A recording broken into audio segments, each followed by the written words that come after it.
அரசின் இலவச ஆம்புலன்ஸ் சேவை உரிய நேரத்தில் கிடைக்கிறதா என்றும் எதிர்பார்த்த நேரத்தில் அதன் பயன்பாடு பெற முடிகிறது என்பது குறித்து மக்கள் குரல் பகுதியில் எழுப்பப்பட்ட கேள்விகளுக்கு மதுரை மாவட்டம் திருப்பரங்குன்ற மக்கள் தெரிவித்த கருத்துக்களை பார்க்கலாம். எனக்கு கணையம் பாதிக்கப்பட்டு நான் ஹாஸ்பிட்டலில் சீரியஸ் கண்டிஷனில் இருக்கப்போ ஃபோன் பண்ணேன். எனக்கு ஃபோன் பண்ணோன்னு டைரெக்டாக லோக்கலில் கிடைக்கல. அங்கெங்கேயோ மெட்ராஸ்க்கு எங்கேயோ போய் தான் திருப்பி இங்கே லோக்கலில் என்கொயரி பண்ணி வர்றதுக்கு கிட்டத்தட்ட பார்த்தீங்கன்னா 20 நிமிஷத்துலேருந்து 25 நிமிஷம் வருது. மதுரையில் இருக்கிறோன்னா மதுரையிலேருந்து வரல. இப்போ நாங்கள் கால் பண்ணோம்னா சென்னை போய் சென்னையிலேருந்து அவங்க இங்கே அனுப்பிச்சு அதுக்கப்புறம் தான் இவங்க இங்கே அட்ரஸ் எந்த இடத்துல இருக்கீங்க, என்ன இது திருப்பரங்குன்றமா, பசுமலையா, திருநகரா, எந்த இடம்னு கேட்டு தான் வராங்க. ஆனால் வர்றதா இருந்தாலும் எப்படி வேணாலும் ஒரு 10 நிமிஷத்துக்கு மேலே தான் ஆகும்.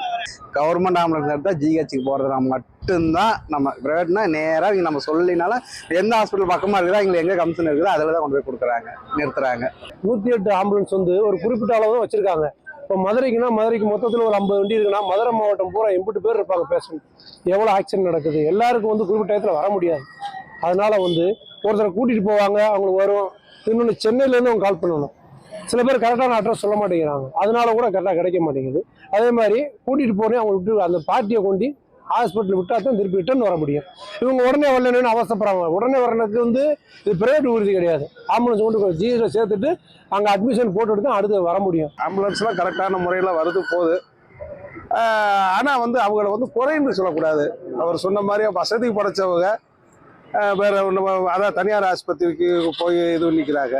வசதி இல்லாதவங்க ஜிஎஸ்சிக்கு தான் போக வேண்டியிருக்கு. அதனால பொறுமை இதில் பொறுமை தான் வேணும். மக்கள் குரல் பகுதியில் மதுரை மக்கள் கூறிய கருத்துக்களை நாம் இப்போது பார்த்தோம்.